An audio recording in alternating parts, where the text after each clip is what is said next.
자, 오늘 오후의 말씀의 제목을 함께 제가 먼저 할 테니까 한번 따라서 한번 적겠습니다. 하나님과 동행하기. 할렐루야. 하나님과 동행하기. 우리가 생각하게 될 때에 내가 누구와 동행하고 있는가, 이걸 우리가 좀 발견해 보면 좋지 않겠는가 생각이 듭니다. 예수님께서 십자가에 돌아가시고 그리고 부활의 아침을 맞이했지만은 주님의 그 부활의 소식을 알지 못하는 제자 2명이서 예루살렘으로부터 시작해서 엠마오로 내려가게 됐습니다. 내려가는 중에 갑자기 누구와 함께 동행하면서 그 길을 걸어갔지요. 그들은 그가 그 자신과 동행하는 자가 누구인지 알지를 못했습니다. 그리고 한참 지난 이후에 그리고 그와 함께 이야기를 하고 그가 전하는 말씀을 듣고 그러면서 이제 좀 지나오다가 이제 그와 헤어지게 됐습니다. 근데 어느 순간에 깨닫습니다. 우리와 동행했던 사람이 어디 갔지? 이 사람이 어디 간 거야? 이러다가 깨닫기를, 그 사람이 우리에게 말하게 될 때에 우리가 괜시리 우리의 마음이 뜨거워지지 않더냐? 그러면서 그가 말씀했던 것을 곱씹게 되고 곱씹게 되면서 주님의 그 옛날 살아계셨을 때 하신 말씀이 생각이 나는 거예요. 내가 죽은 자 가운데서 3일 만에 부활하리라. 이게 그들 머릿속에 떠오르게 되는 거예요.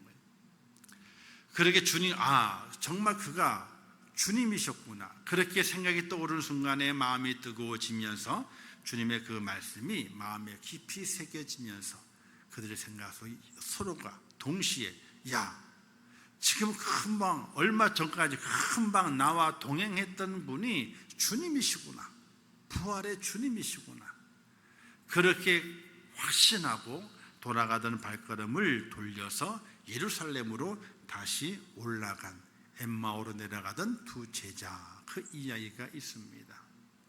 오늘 우리 인생의 삶에 사람도 우리가 누구와 동행하게 되면 좋겠다, 이런 마음을 가지게 되죠. 결혼식 하게 될 때에 주례 하시는 분이 맨 끝에 하시는 거의 보편적으로 똑같은 말씀이 있어요. 어떤 말씀이에요? 검은 머리가 파뿌리가 되도록 그렇게 살면 좋겠다. 검은 머리가 파뿌리가 되도록 그렇게 살면 좋겠다라고 권면합니다. 근데 실제로 그렇게 살고 있는 분도 계시지만은 그렇게 살지 못하는 분도 계세요. 왜? 몹쓸 질병이나 또는 어떤 사고를 통해서 누군가를 먼저 앞세워야 되는 그 때를 만난 분들이 계시거든요. 원치 않지만은 아무리 살다가 우리 옛날에 장수 프로그램 있잖아요.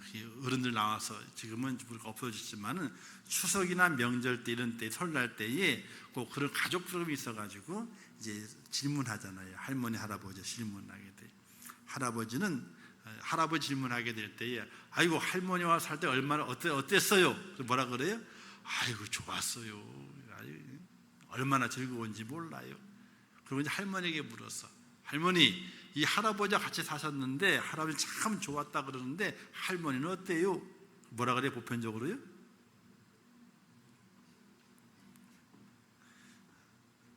죽지 못해 사는 거지. 그래서 이제 그러면 할아버지를 표현하라면 평생 원수요. 거의 할머니들이 왜 그래? 할아버지들은 보통적으로 체면이 있어서 그런지 몰라도, 아니면 정말 그런지 몰라도 보편적으로는요, 좋았다 그래요. 아이고 힘든 데도 있었지만은 괜찮았어요. 그렇게 보통 이렇게 얘기를 합니다. 근데 할머니들은 그렇게 또 이렇게 맨 막판에 그냥 평생 원수지 뭐. 왜 그 얘기를 하게 다 웃어. 근데 웃는 웃음 속에서 뭘 발견하게 돼요? 공통점을 발견하게 돼요. 나도 그랬어. 그래서 요즘 젊은이들은 부인에게 참 잘하나 봐. 저희 시대는요, 저희 시대, 저도 이제 내일이면은 육자가 앞에 붙어요. 내일이면은 저도 붙어요. 아직은 5자요. 그래도 하여튼 5자 붙으신 분들은 낀 세대라 그래. 낀 세대. 4자가 붙으신 분까지는 그래도 이 아내에게 잘해. 근데 5자가 붙은 분은 있잖아요. 부모님에게도 잘해야 되고 아이들에게도 잘해야 돼. 그러다 보게 되니까 누구한테 못하는 거예요? 옆에 있는 아내한테는 잘 못해. 그런 시기를 지나가요. 그러다 보게 되니까 나중에 내 아내에게 나중에 평생 원수였다라는 소리 들으면 어떡할까? 이 조마조마한 마음이 있어요. 혹시나 그러더라도 사는 동안 그랬을지라도 평생 원수였다 그러지 마시고 그래도 그런 대로 괜찮았어요. 그렇게라도 대답하시기를 주님의 이름으로 부탁을 드립니다. 이래놔야지 저도 그 얘기 듣지. 자, 누구보다 평생 동행하고 싶어 해요. 사실은요. 검은 머리가 팥뿌리가 되도록 서로 약속을 하지 않습니까? 근데 그 약속이 안 지켜져요. 원치 않지만은, 내가 원하는 것은 아니지만은 어느 순간에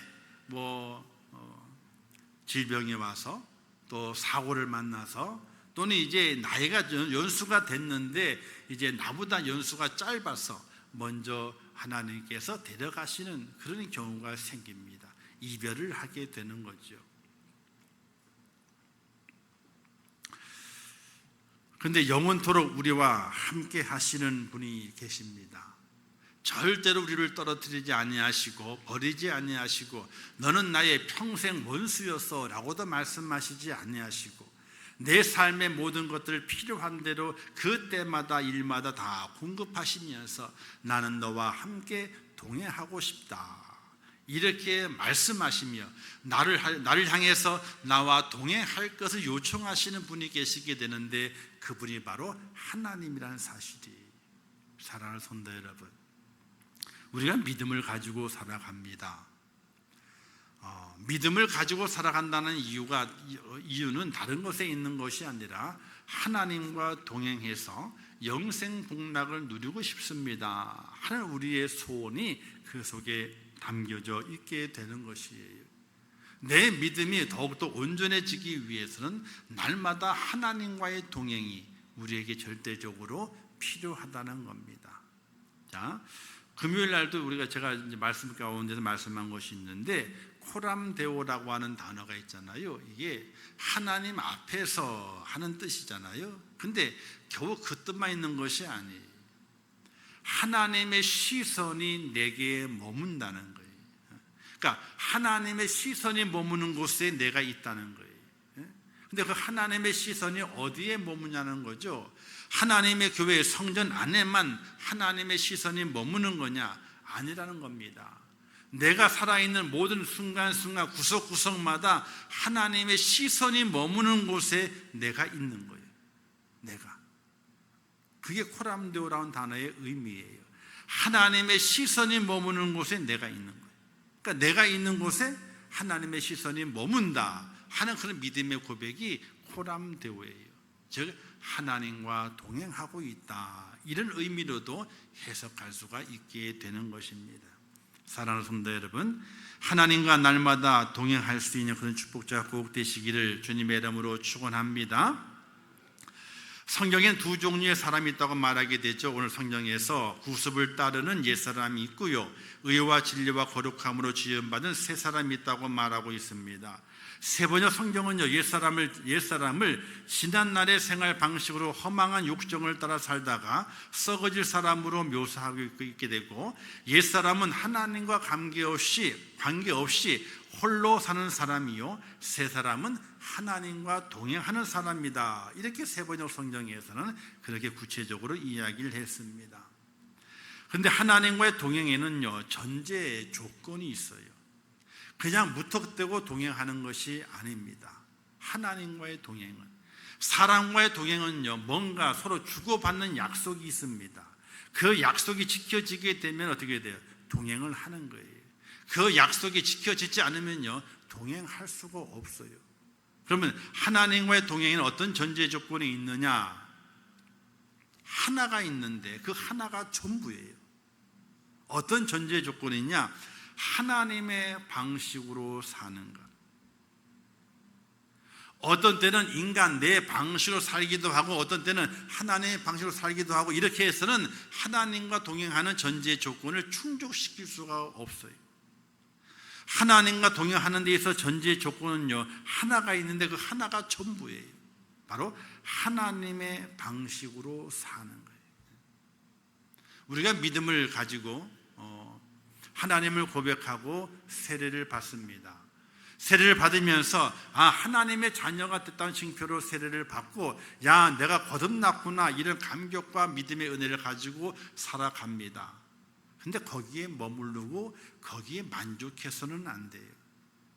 내가 정말 하나님과 동행하고 영원한 그 나라에 들어가기 위해서 하나님의 방식대로 살고 있느냐는 거예요. 나의 옛사람을 고쳐버리고 다 지워버리고 다 벗어버리고, 그리고 새 사람을 입어서 이제 내게는 하나님의 값, 새로 측정해 놓는 하나님의 값을 딱 정해놔야 돼. 오늘 이제 우리 이제 연주하게 될 때에 우리 한 장로님이 컴퓨터를 가지고 왔잖아요. 아무리 해도 소리가 밖으로 안 나오는 거예요. 근데 원인은 컴퓨터를 저도 잘 모른다는 거예요. 우리 최 장로님이 한참 들다 보고 이것저것 만지더니 딱 발견했어. 이 컴퓨터에서 밖으로 음이 나가도록 설정을 해줘야 되거든요. 이게 설정 값이 있어야 돼. 그걸 체크를 딱 해줘야 되는 거예요. 컴퓨터 보고 자동으로 나가라는 것이 아니라, 컴퓨터도 있잖아요, AI가 아니거든요. 이놈 이게 사람이 설정을 정한 값을 정해줘야 돼. 값을 딱딱딱딱 정해줘야 돼. 그래야지 정해준 대로 그게 작동을 하는 거예요. 저도 아무리 설정을 자세히 봐도 모르겠어. 근데 최장로님이 한참 들다 보시더니 갑자기 소리가 빵 나오는 거예요. 찾았다 이거야. 뭘 찾았어요? 설정하는 곳에 체크를 딱 해줘야 되는 거예요. 어떤 체크를? 컴퓨터야, 연주가 되면은 이 음을 밖으로 내보내. 밖으로 내보내라. 요걸 명령하는 대로 체크를 딱 해주게 되면 이게 밖으로 팍 나오는 거예요. 저도 거기에 있는 줄 알았지만은 어디에 있는 찾을 수가 있어야지 제가. 근데 집사님들 컴퓨터를 사용하시는 분이니까 다 찾았어. 체크를 딱 하게 되니까 어떻게 돼? 음이 밖으로 팍 나가게 되는 거예요. 이게 설정이라고 하는 설정. 설정 값을 딱딱 매겨줘야지만 어떻게 돼요? 제대로 기능이 작동이 되거든요. 자, 이와 같이 하나님과 동행하기 위해서는요, 나의 모든 것을 설정을 새로 해야 돼요. 새로. 요즘 어르신들은요, 휴대폰을 만지고 은행 업무를 보고 뭘 하다 보게 되면요, 계속해서 뭘 인증해라, 이게 막 떠. 저도 얼마나 귀찮은지 몰라. 아니, 카드 하나를 바꾸고 난 다음 바꿨거든요. 기간이 지나가지고 바꿨어요. 바꿨는데 얼마나 인증해야 할 곳이 많은지 몰라. 자동 결제가 되는 곳이 다 취소하고 새로 등록을 해야 돼. 그러니까 사람과, 요즘은 전화를 걸면요, 기계로 사람 목소리가 나와. 몇 번을 누르시오. 끄면 나와. 아니, 상담원이 안 나와. 0번을 누르면 상담원 연결이거든요. 그런데 그게 고객과의 연결 시간이 20분이나 20분 후에 연결되겠습니다. 그러면 20분 더 기다려야 돼. 언제 기다려? 그걸 끊어버리지. 너무나 힘이 드는 거예요. 자, 뭘 하나 바꾸려 하게 될 때도 암호를 새로 설정을 해라. 그 다음에 인증번호를 입력을 해라. 이게 쭉 나오는 거예요. 왜? 그걸 사용하기 위해서 새롭게 뭔가가 인증이 돼가지고, 확인이 돼가지고 설정이 돼야 되는 거예요. 이 땅의 모든 것이 그렇게 돼 있어요. 새로운 것을 사용하기 위해서는요, 새로운 것을 설정하고 인증을 해야지만이 새 것을 사용할 수가 있게 돼요. 그와 마찬가지로 하나님과 동행하면서, 하나님의 동행을 받으면서 영생 복락을 누리기 위해서는 뭐가 필요한 거예요? 하나님의 방식이 필요해요. 내 방식의 삶이 아니라 하나님의 방식의 삶이 필요한 거예요. 그걸 새롭게 설정을 해야 돼. 소리는 얼만큼 내라, 발걸음의 폭은 얼만큼 해라, 너의 마음은 이렇게 생각을 해라. 이런 모든 것들이 하나님의 방식으로 새롭게 설정이 돼야 돼요. 우리 어르신들이니까 설정 그런 게 잘 헷갈리잖아요, 그죠? 이렇게 생각하시면 돼요. 밥을 하는 거예요. 밥은 맨날 하시니까 잘 알잖아요, 그죠? 자, 한 3년 묵은 쌀이 있어. 3년 묵은 쌀하고 그다음에 햅쌀하고 밥을 하는데 물량을 똑같이 해야 돼요, 다르게 해야 돼요? 왜 다르게 해야 돼요? 똑같이 하지, 똑같은 쌀인데. 묵은 쌀은 더 바짝 말라가지고 물이 좀 더 들어가. 햅쌀은요, 금방 수확한 것이어가지고 물기가 좀 많이 남아있어. 그래서 물을 좀 적게 집어넣어야 돼. 그래야지 늘 내가 먹던 밥의 모양으로 똑같은 밥이 지어지게 돼 있어요. 임금사님 맞죠? 좋아서 웃는 거예요. 왜 다 아는 소리 하니까 웃는 거예요? 밥은 안 해요, 그렇다고 밥은 안 해, 집에서. 아니, 그렇더라고요, 보니까. 어떤 때는 물을 좀 더 집어넣어. 왜 물을 더 집어넣어요? 아니, 묵은 쌀이래. 어떤 때는 물을 좀 적게 집어넣어. 왜 그러냐? 햅쌀이래. 그 이유가 있는 거예요, 그게. 또 작곡에 따라서 넣는 물의 양이 달라져요. 설정값이 달라지는 거예요. 그게 어르신들이 많이 배우진 않았어도 생활의 지혜로 터득한 거야. 이럴 때는 물을 요만큼, 저럴 때는 물을 저만큼 해가지고 그 설정과 다르게 하는 거예요. 그와 마찬가지로 오늘 우리 그리스도인이 하나님과 동행하기 위해서는요, 하나님의 방식의 삶의 모습으로 내 방식을 바꿔야 되는 거예요. 하나님의 방식으로. 그렇지 않으면 어떻게 돼요? 새 사람을 입을 수 없게 되고 하나님과 동행할 수가 없게 돼요. 자, 마차에 수레바퀴가 2개가 있잖아요. 2개가 있습니다. 하나님이 만든 바퀴가 있고요, 내가 만든 바퀴가 있어요. 하나님을 안 믿을 때는요, 한쪽은 내 바퀴고 내가 만든 바퀴고 한쪽은 하나님께서 만드신 바퀴예요. 근데 한쪽은 바퀴가 크고 한쪽은 바퀴가 작아요. 앞에서 말이 끌고 소가 끕니다. 그러면 말과 소가 힘들까요, 안 힘들까요? 그 바퀴를 끌고, 다른 바퀴를 끌고 가게 되면요, 엄청나게 힘든 거예요. 왜? 소와 말이 앞으로 하고 싶은데 마차는 수레바퀴가 어떻게 돼요? 하나는 크고 하나가 작으니까 어떻게 돼요? 작은 쪽으로 바퀴가 돌아가. 그러니까 앞으로 전진할 수가 없게 되는 거예요. 그렇다면 하나님과 동행하고 싶다면 내 바퀴를 뽑아버리고 거기에 어떤 바퀴를 달아 넣어야 돼요? 하나님과 똑같은 바퀴를 착 장착하게 되면요, 앞에서 끄는 소나 말도 힘들지 않게 끌게 되고요, 마치 수레도 똑바로 가게 되어 있는 것처럼 오늘 우리가 하나님의 은혜 가운데 하나님과 동행하기를 원한다면 내 삶의 방식을 하나님의 방식으로 바꾸는 결단이 있어야 돼요. 그게 없이는요, 늘 마음의 갈등이 돼. 하나님은 이렇게 하라 그러는데 나는 이렇게 하고 싶은 거야. 갈등을 하는 거야. 어떻게 할까? 갈등이 돼. 갈등이 되면요, 성장이 안 돼요. 자, 하나 좋은 예가 있잖아요. 여기 뒤에 공원에 가보셨어요? 수세미가 이만해. 수세가 이만해. 거기에 저는 잘 몰라서 그래도 심으면 나겠지 싶어가지고요, 조롱박 나무를 하나 2개를 심고, 그리고 수세미를 2개를 심고, 수세미는 하나를 심고, 그리고 여주 있잖아요, 울퉁불퉁한 여주를 2그루를 심었어요.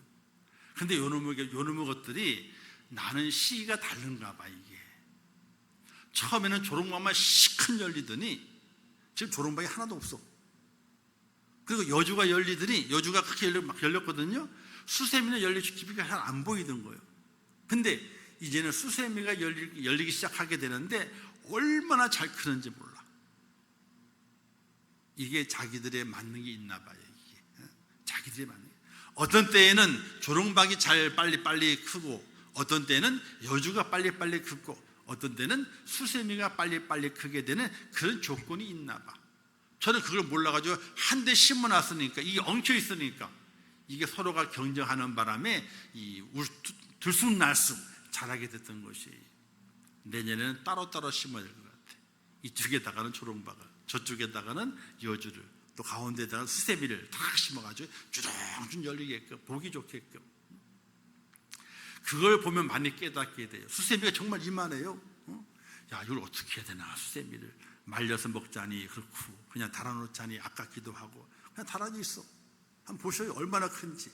혹시 수세미를 해가지고 쓰실 분들은 따가지고 가도 괜찮아. 수세미를 만드실 수 있는 분은 또 만드는 법도 모르죠? 알려드려요? 껍데기를 깐 다음에 삶아요. 그리고 말린 다음에 쓰면 수세미가 된대요. 인터넷에 그렇게 나와 있어요. 그렇게. 자, 설정이 잘 맞지 않아요. 방식이 맞지 않으면요, 잘 안 자라는 거예요. 자기만의 방식이 있어. 그게 맞춰줘야만이 잘 자라게 되어 있는 거예요. 식물도 그렇다는 거예요. 오늘 우리가 하나님의 사람으로 동행하기 위해서는 하나님의 방식을 맞춰야 돼요. 자, 근데 성경에 하나님과 동행한 사람 중에서 유명한 사람이 기록되어 있죠. 그가 누굴까요? 창세기에 보게 되니까 에녹이 나옵니다. 에녹이 하나님과 300년 동안 동행하더니 65세에 무두셀라를 낳고 300년 동안 하나님과 동행하더니 그리고 하나님께 데려가심으로 땅에 있지 않더라. 이런 말씀이 기록이 되어 있어요. 에녹이란 사람이 하나님과 동행했다는 거예요.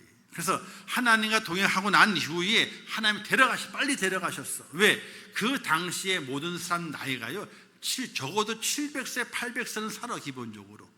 그런데 365세에 에녹을 데려가 버리셨어. 그냥 다른 사람보다 절반밖에 못 살아. 내 성경의 그 연대수를 가만히 살펴보게 되니까 있잖아요.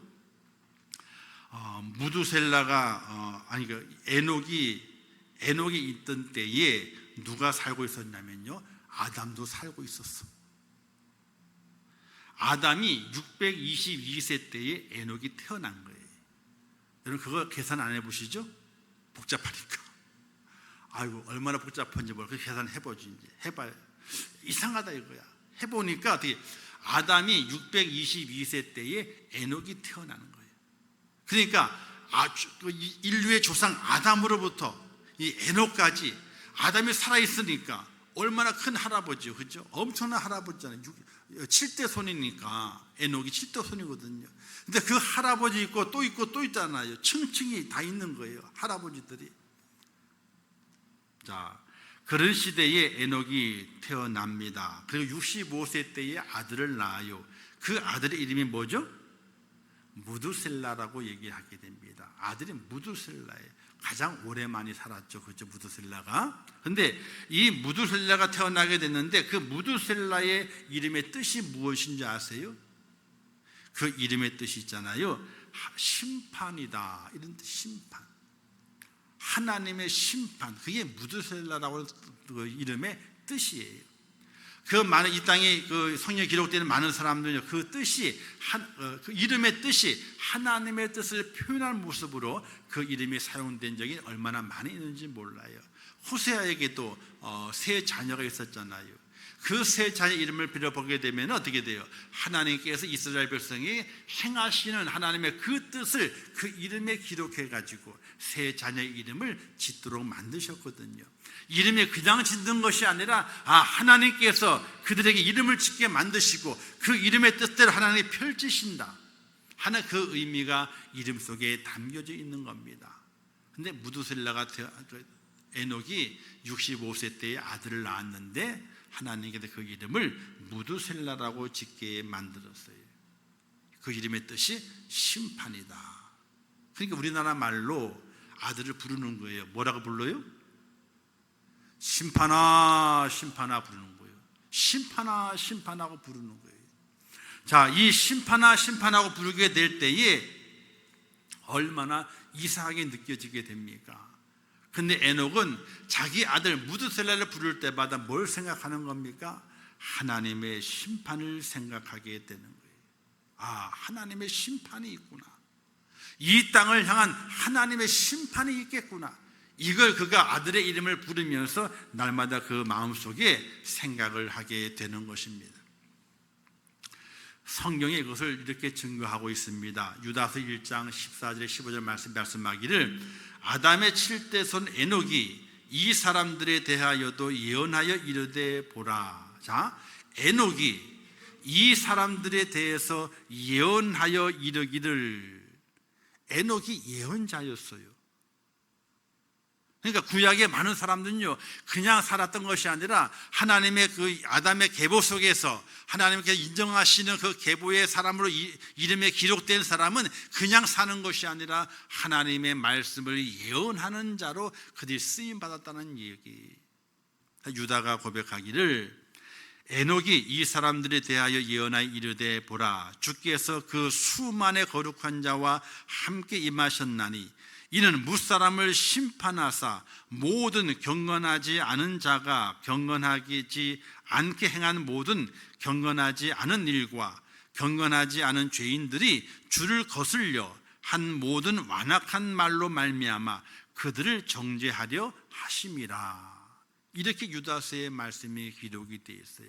에녹을 들어서 그를 예언자로 삼아서 예언하게 만들었는 누구에게? 경건하지 않은 자, 또 경건하지 않은 일을 행하는 자, 또 경건하지 않아서 주님 하나님을 거스려서 완악한 말을 하는 자, 그런 자들을 정죄하려고 에녹을 들어서 예언하게 하셨다. 이렇게 말씀하게 되는 거예요. 그 예언이 뭐겠어요? 무두셀라야 무두셀라야, 심판아 심판아. 이게 바로 하나님께서 에녹에게 주셨던 예언의 말씀이라는 거예요. 그 시대에 경건한 자도 있었지만, 그러나 경건치 않은 자가 있었고 경건치 않게 행동하는 자가 있었고 완악한 말로 경건하지 못한 자가 많았는데, 그들 향해서 에녹은 예언자가 되어서 하나님의 심판이 있다, 하나님의 심판이 있다, 이 예언의 말씀을 하나님께서 그로 하여금 전하게 했다는 사실이에요. 그러니까 에녹은 아들을 낳은 다음부터 심판아 심판아 부르고 있으니까 예언자의 모습으로 그 시대 사람들 앞에 심판아 심판하고 있으니까 그 자신이 어떻겠어요? 날마다 하나님의 두려움과 하나님의 이 말씀 앞에 그 마음이 신중해질 수밖에 없게 되는 거예요. 자, 우리가 잔치집에 가잖아요. 그러면요, 띵가 하면서 즐겁게 놀아요. 노래 부르면서요. 신중하고 진지한 마음이 없어요. 근데 상가집에 가면 어떻습니까? 숙연해지잖아요. 숙연해져요. 그리고 어떤 어르신들은요, 상가집에 가기 싫대. 근데 부족만 보내고 안 가는데. 왜 안 갈까요? 어떤 분이 그러시더라고. 어느 날 상가집에 갔는데, 그래서 이제 이렇게 인사도 하고 그러게 되는데, 갑자기 그 앞에 그 영정이 있잖아요. 영정을 딱 보는데, 거기에 누구의 영정이 있어요? 자기 영정이 보이더래. 기분 나빠가지고, 그다음부터는 기분 나빠서 그다음부터는 상가집에 안 간대. 그런 분이 계시더라고. 저도 어떤 때는요, 그 영정을 바라면서 제 사진을 생각을 해봐요. 제가 저기에 딱 사진이 걸려 있는데, 이곳에 오는 많은 사람들이 물상을 하면서 나에 대해서 무슨 말을 할까? 그리고 이제 어디 식당 있잖아요. 식당 밥 먹잖아요. 그죠? 밥 먹는 자리에서도 나에 대해서 어떤 이야기를 할까? 이렇게 한번 생각을 해봐요. 어떤 때는요, 아이고, 내 사진이 저기 붙어 있으면 안 된다. 그런 마음이 들 때가 있어요. 어쨌든 잔치집에는 우리가 잔치를 벌이는 곳이기 때문에 어떻게 돼요? 진지하지 않아요. 근데 상가집이나 죽음과 심판 앞에서는요, 진지하고 신중해질 수밖에 없게 되는 것입니다. 그러므로 에녹은요, 자신의 뜻을 버리고 하나님의 뜻을 전하면서 하나님의 말씀을 먼저 생각하고 시대의 흐름을 거슬려서 경건한 자가 되었기 때문에, 하나님의 거룩함을 닮아가고 하나님의 성품과 인격을 닮아갔기 때문에, 또한 죄와 허물을 벗어버리고 하나님의 형상을 따라 지음받은 그 모습을 회복해 갔기 때문에, 하나님께서 그 시대, 심판받을 그 시대에 에녹을 남겨두지 아니하시고 하나님의 그를 하나님 나라로 먼저 데려가셨다는 거예요. 살아있는 물고기는요, 물살에 떠내려가지 않잖아요. 그죠? 물살을 거슬러 올라간다 그럽니다. 혹시 여러분 낚시는 말고 어항이라는 걸 한번 누워보셨어요? 바다에 말고 시냇가에, 강가에 어항을 놓으면 어항은요, 물이 들어가는 입구가 있고 물이 빠지는 입구가 있어요. 근데 들어가는 입구는요, 물고기가 들어가게 되면요, 들어가긴 들어가지만요, 빠져나오지는 못해. 뒤로도 빠져나오지는 못해요. 근데 어항을 놓는 방향이 있어요. 물이 고기가 들어가는 방향이 있거든요. 고기가 들어가는 방향을 어디에 놓아야 되느냐? 바로 물이 흘러내려오잖아요. 이렇게요. 흘러내려오면요, 흘러내려가는 방향 쪽으로 이렇게 그 앞쪽에 고기가 들어가는 입구를 만들어 놓고 그 위에는 어떻게 그 고기가 빠져나가는 군용을 만들어 놓긴 하지만은 그 빠져나가지 못해요. 어항을 반대로 놓잖아요. 그럼 고기가 안 잡혀. 어항을 그렇게 물이 흘러내려오는 쪽이 있죠. 흘러내려와 이렇게 해요. 그러면 이렇게 흘러내려오니까 왼쪽이 되겠죠. 왼쪽에 그 입구가 왼쪽에 가게 만들어 놔야 돼요. 그래야지 물이 먹이의 냄새가 쭉 흘러내려가다가 물고기가 어떻게 해요? 먹이 냄새를 맡고 치고 올라와요. 치고 올라가면 군용으로 쑥 들어가. 그럼 그 고기는요, 그 어항을 빠져나오지를 못해요. 아무리 어항을 많이 놔도 있잖아요. 고기 안 잡히면요, 그 방향을 잘못했기 때문에 거기 안 잡히는 거예요. 방향을 잘 잡아놓고 고정시켜 놓게 되면 물고기는요, 물을 거슬러 올라와 가지고 어떻게 거기에 쑥 들어가서 잡히게 되어 있어요. 살아있는 물고기는요, 흐르는 시냇가를 거슬러 올라가요. 우리가 가끔 가을에 되게 되면 연어가 많이 나오는 어떤 그 강릉에 그 지역을 보여줘요. 연어가 올라온다, 그럼 보여주게 됩니다. 자, 연어가 있잖아요. 물살 헤치고 올라가요. 같이 올라가요. 뚝을 쌓아놔도 푹 뛰어넘어가지고 올라가요. 흘러가는 쪽으로 흘러가는 연어는 죽은 연어가 내려가요. 그러나 올라가는 연어는요, 다 살아있는 연어가 올라가게 돼 있는 거예요. 이와 같이 에녹은요, 그 시대의 물결을 거슬러 올라가는 성도였어요. 하나님의 심판이다 할 수밖에 없는 그 시대, 얼마 지나지 않아서 이제 노아의 때까지 한 900년은 가요. 그래도요, 그때 노아의 때 가서 이제 멸망을 당하는데, 그 시대가 악한 시대여서 하나님께서 그 너희 아들을 심판으로 지어라 이렇게 말씀하니 그 말씀을 가지고 살아가게 될 때에 에녹은 그 시대에 물살을 거슬러 올라가는 성도였어요. 휩쓸려 가는 것이 아니었어요.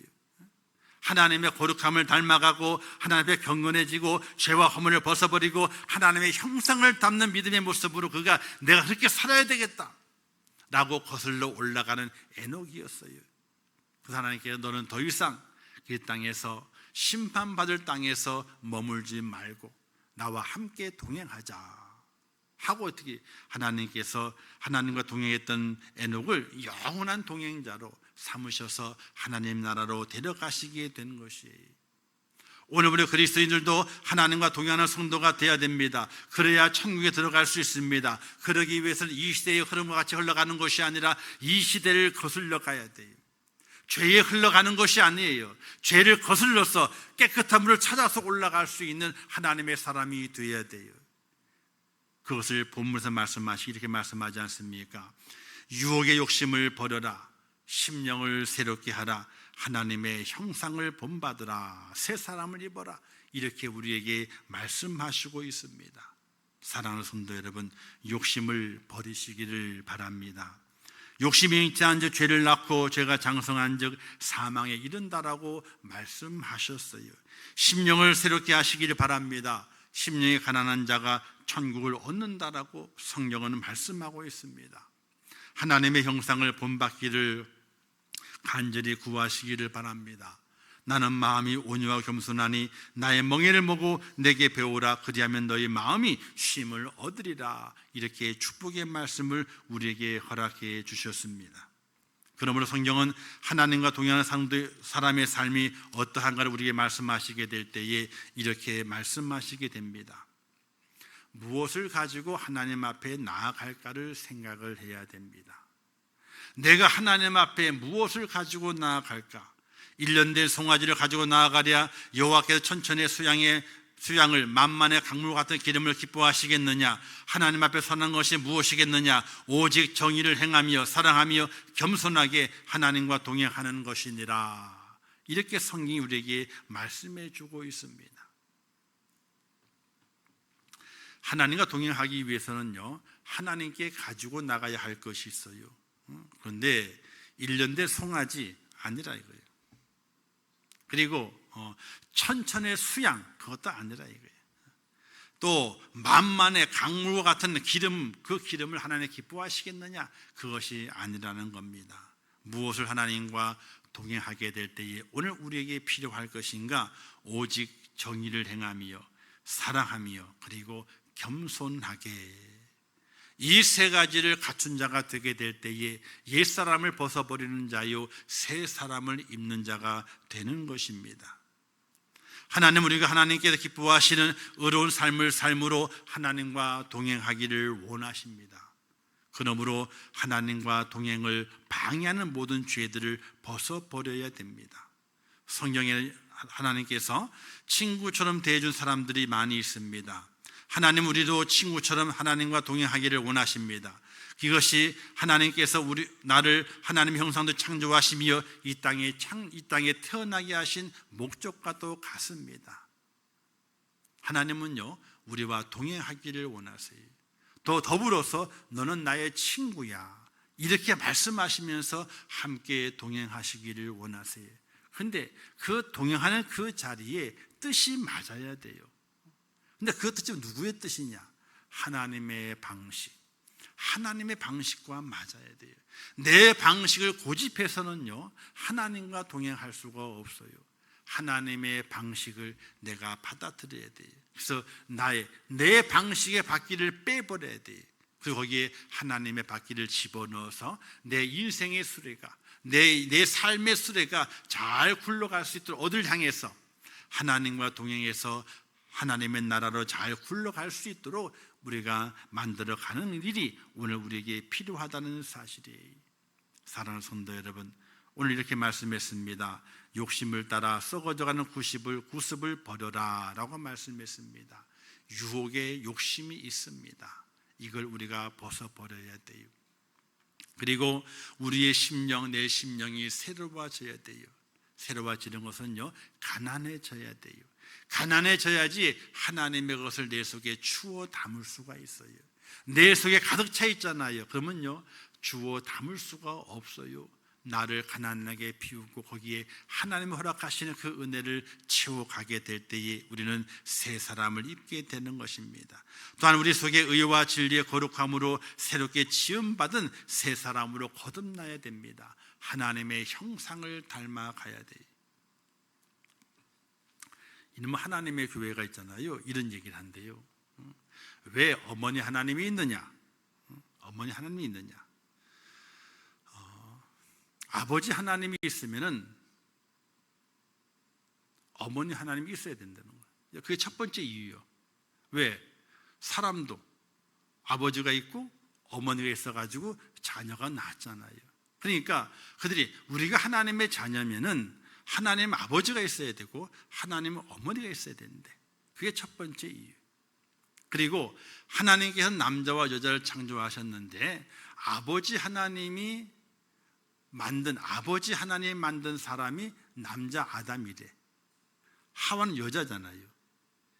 여자니까 아버지 하나님이 어떻게 여자 아담을 만드냐 이거야.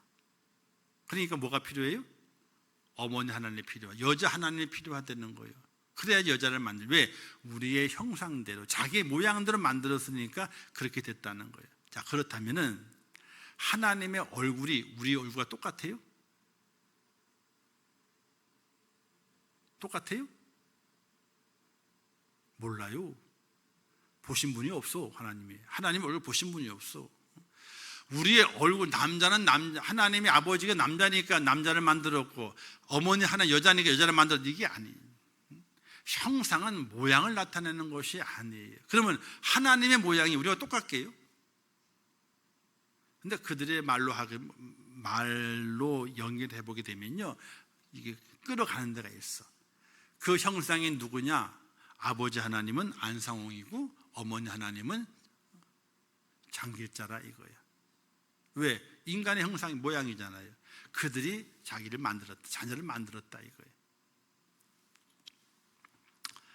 참 그렇게 엉뚱한 이야기로 우리를 현혹하고 미혹을 하게 돼요. 정신을 바짝 차려야 돼요. 혹시 이단들을 만나면, 이상한 사람 만나게 이렇게 물어봐요. 다른 건 다 좋은데 누가 우리를 구원합니까? 라고 물어봐요. 누가 우리를 정말로 구원합니까? 물어봐요. 그러면 예수가 안 나와요. 예수가 안 나와요. 신천지는 이만희가 나오고 하나님의 교회는 안상홍이 나오고 장길자가 나와요. 그가 자신들을 구원한대. 그러면 딱 한마디 있잖아요. 성경에요. 구원을 받을 만한 다른 이름을 주신 일이 없느니라. 이 말씀만 있으면 되는 거예요. 그러면 딱 끝나는 거예요. 더 이상 얘기할 거 없어. 자, 여러분, 예배 드리는 거 있잖아요. 주일날 예배, 일요일날 예배 드린다, 토요일날 예배 드린다.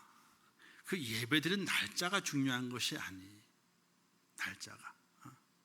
단지 우리는 의미를 가지는 게 주일날 부활의 주님, 부활 때문에 우리가 죄사함 받고 우리가 구원을 받았기 때문에 그 날의 고마움과 기쁨을 가지고 하나님의 은혜, 주님의 사랑에 감사해서 예배를 드린다. 그 기본 예배예요. 근데 예배는요, 사실은 우리가 날짜를 그렇게 정해놓은 것 뿐이지 그날 꼭 예배 드려야 된다는 정해놓은 건 없어요. 사실은요. 의미를 가지고 드리는 거지. 예배 드리는 날짜 가지고 왔다 갔다 할 필요가 없어. 아무 상관. 어쩌면요, 날이 갈수록 시대가 변하기 때문에 주일날 일하는 데가 사람들이 많아질 수 있어요. 그럼 어떤 교회는요, 토요일날도 예배를 드려요. 어떤 데는요, 월요일날도 예배를 드려. 그 예배가 생겨난 게 천주교의 미사가 있잖아요. 일주일 내내 미사가 있어. 그들은요, 어느 미사든지 한 번만 드리면 돼.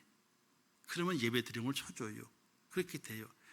하나님께 예배 드리는 게 중요하다 이거예요. 그러니까 이단들의 유혹에 설랑설레하지 마시고 딱 물어보면 돼요. 다른 건 다 좋은데 누가 우리를 구원해서 영생을 주십니까? 라고 물어요. 거기에 답이 예수가 아니면요, 그건 다 죽일 놈들이에요. 다 구원만 못 받는 거예요. 근데 거기에 다 넘어가요. 다. 자, 그건 뭐 여담이 아니라 또 알아야 될 거니까 잠깐 말씀을 드렸고, 어쨌든 오늘 우리의 삶에서 하나님과 동행하는 삶이 되어야 돼요. 내 가까이 하나님의 계시를 믿고 기도해야 돼요. 의로우신 하나님이신 것을 믿음으로 믿고 그 말씀에 순종하면서 하나님과 친밀한 교제와 교통을 하는 사람이 바로 하나님과 동행할 수 있는 축복자가 되는 것이에요. 하나님이 거룩하니 너희도 거룩하라, 이렇게 말씀하지 않습니까? 내가 거룩하니 너희도 거룩하라. 왜? 거룩해져야 짝이 맞는 거예요. 거룩해져야지, 경건해져야지 짝이 맞는 거예요. 그래야지 함께 걸어갈 수 있게 되는 겁니다. 오늘의 말씀 우리가 잘 기억하면서 하나님과 동행해야 되는데 내가 어떻게 동행해야 할 것인가? 욕심을 버리자. 내 심령을 가난하게 만들어서 하나님의 은혜로 채우자. 그리고 온전히 성령으로 거듭나 새 사람으로 지음받은 하나님의 사람이 되자. 그러기 위해서는 이 땅에 욕심을 다 버리고 하나님의 경건의 은혜와 거룩함을 쫓아서 우리의 삶이 거룩해지고 경건해지게 될 때에 하나님과 동행할 수 있다. 이런 믿음의 고백을 가지고 믿음의 새로운 결단을 통해서 여러분의 삶을 새롭게 변화시킬 수 있는 그런 축복의 사람이 될 수 있기를 주님의 이름으로 부탁을 드립니다. 그랬을 때에 하나님과 동행하게 되는 겁니다. 우리 이런 말 있잖아요. 끼리끼리 논다고, 그죠? 끼리끼리가 뭐예요? 어떤 좋은 의미는 아니겠지만은 끼리끼리는 의미면요, 마음이 통한다는 거예요. 서로 뜻이 같다는 거예요. 같아야만이 되는 거예요. 하나님과 우리의 마음이 같게 될 때에 동행할 수 있습니다. 하나님과 동행해야지 천국이 나의 집이 될 수가 있습니다. 그러나 그것이 아니면요, 내 집이 안 됩니다. 꼭 기억하시면서 하나님과 동행하는 축복자 꼭 되시기를 주님의 이름으로 축원합니다. 기도하겠습니다.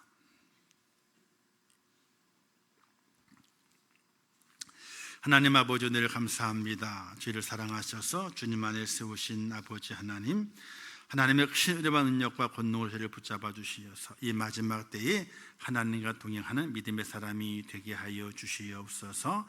함께 하실 것을 믿습니다. 저희를 축복하시고 저희의 마음에 강건함을 주시고 하나님의 거룩함을 닮아가는 믿음의 사람 되게 하여 주옵소서. 예수님의 이름으로 기도하옵나이다. 아멘. 지금은 우리 주 예수 그리스도의 은혜와 하나님 아버지의 크신 사랑하심과 성령님의 감화 감동 위로 축복 교통하신 역사가 오늘 거룩한 주일, 특별히 설립기념주일을 지키면서 하나님이 세우신 교회, 하나님의 사명을 다시 한번 생각하고 주신 사명을 완수해내는 하나님의 사람이 되기를 원하는 우리 임천교회 모든 성도들 머리 위에와 그들의 가정과 일터와 생업과 자녀들과 미래의 소원들 위에, 이 나라 이민족 위에, 온 지구촌 위에, 또 세계 속에서 복음을 전하시는 선교사들과 그 선교의 현장들 위에 이제부터 영원토록 함께 있을지어다. 아멘.